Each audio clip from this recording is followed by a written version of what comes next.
Hey guys, welcome to my channel. I'm starting this channel because there's a lot of changes in the world with regarding markets and geopolitics, and I'm hoping to build a subscriber base that have good information, and hopefully we can help each other out that way. I feel that there's a lot of information and it's getting muddled, and I'm getting a little bit, I'm not gonna lie, I'm getting a little bit confused.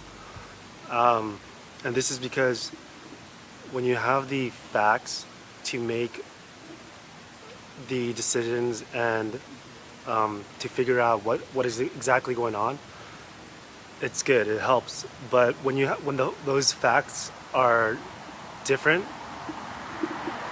or let's say if those facts are, maybe not even real,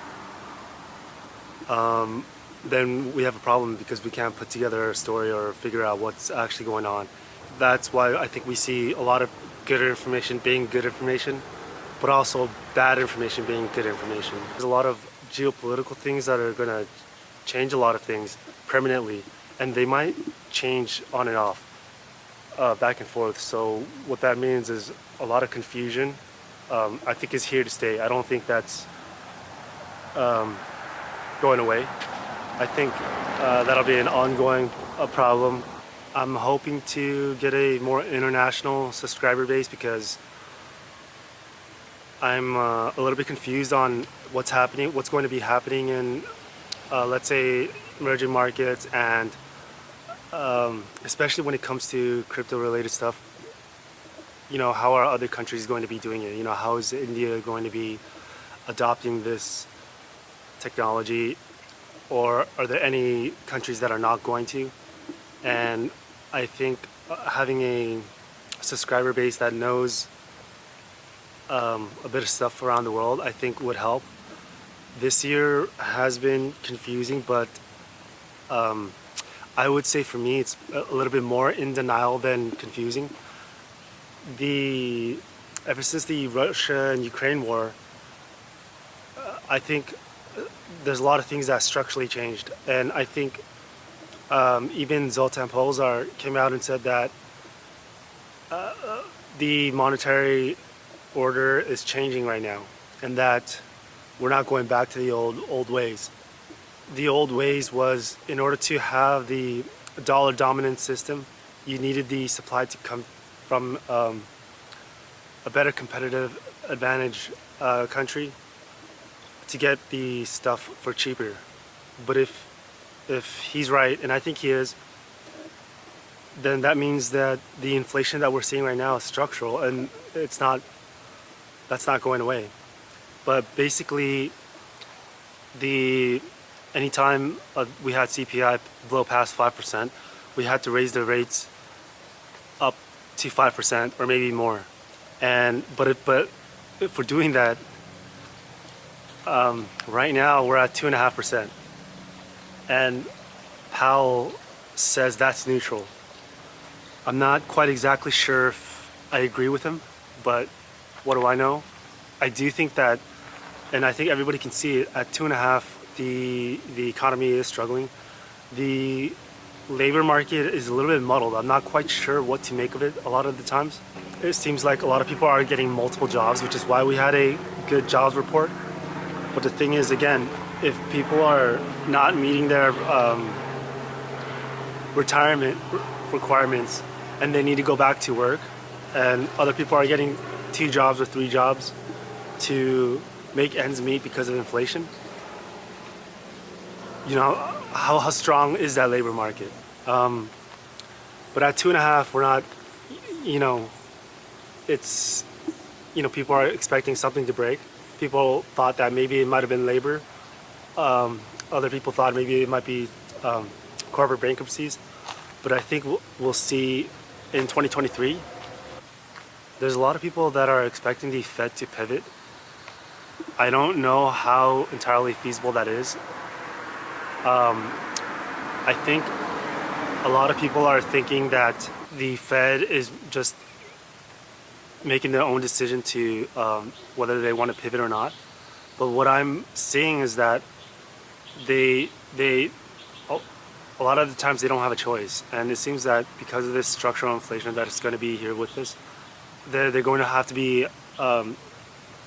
sort of command and control liquidity. I think that's what they're going to try to do. If they try to command and control liquidity and expansion and contraction of the balance sheet, what this means for us is the markets will fluctuate up and down. But here's the huge problem. Originally, markets went up, down of what they thought would be the proper response to whatever situation. However, again, this year totally changed, and the markets are sort of betting against the Fed. They're trying to. It's like the Fed. There's the Fed, then there's the markets, and people are they're playing chicken or something, and that's difficult for a lot of other people because we can't gauge. Yeah, okay, it seems like the Fed is gonna, they said they want to do this, raise that, raise the interest rates 50%, but the markets are going ahead and saying no, they're going to do 75. Or now, the markets are pricing in no, they're gonna, they're pricing in a pivot. I think that we might see a pause in September. But we'll see. That's a little bit conspiracy, but I am gonna try and put in some conspiracy thoughts on my channel because I think it's fun, but also I think conspiracies are worst case scenarios, and if we have worst case scenarios, then we'll be prepared for anything.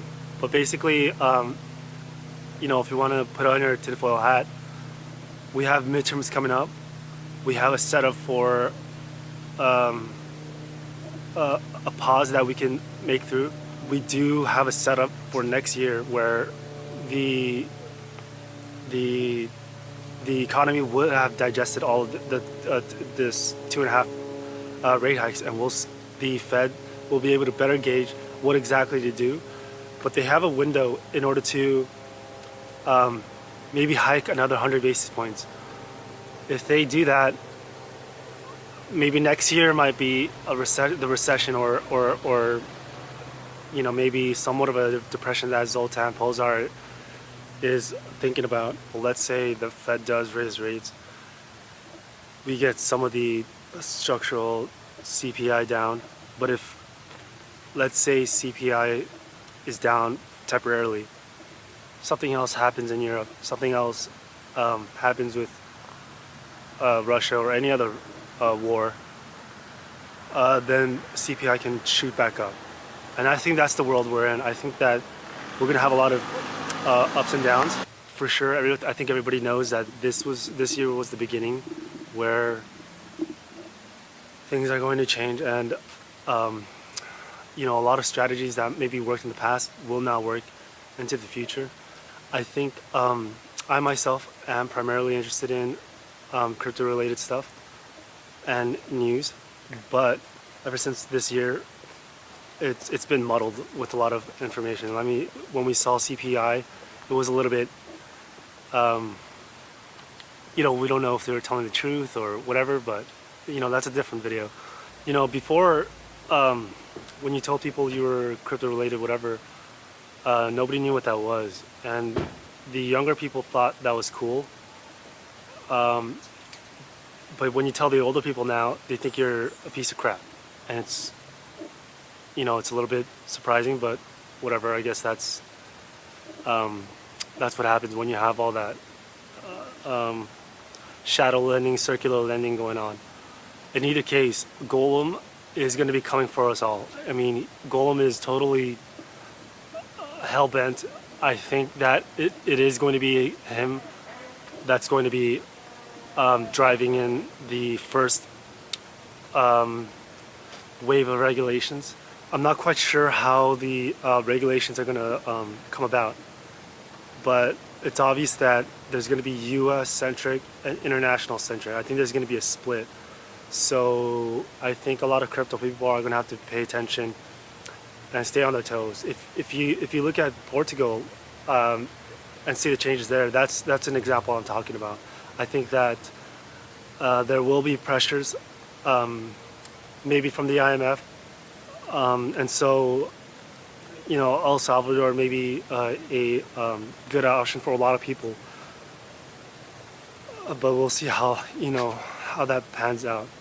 People really need to take Golem seriously when he's saying he wants to come and trample everything that's good in life and suck everyone's soul out to feed his own lust for power. I think there's going to be media regulations when it comes to especially crypto. What I think is going to happen for crypto people is that there's going to be regulation on what you can say and not say. So that's what I'm looking at. Seniors and the retirees. However, everybody wants to debate it about, the boomer generation, had it well, good, and the millennial generation, had it tough, and maybe in the future they might try to figure that out because the millennials are going to be coming into power. The boomers have to try and do their best to try and keep what they have because it's their retirement, and I don't know how this is going to turn out. There's a lot of millennials, my generation, where half of them they just want to I think the strategy is to take and lay waste to everything else. So we'll see. And so that's it, guys. If you guys like the video, press the like button. I guess I know that YouTube took down the dislike button, and I'm thinking that maybe that's one of the best ways to gauge is to see how many likes you get. Also subscribe if you guys are interested in future content on how to survive this crazy world, whatever. Anyways, I'll see you guys next time. Stay tuned.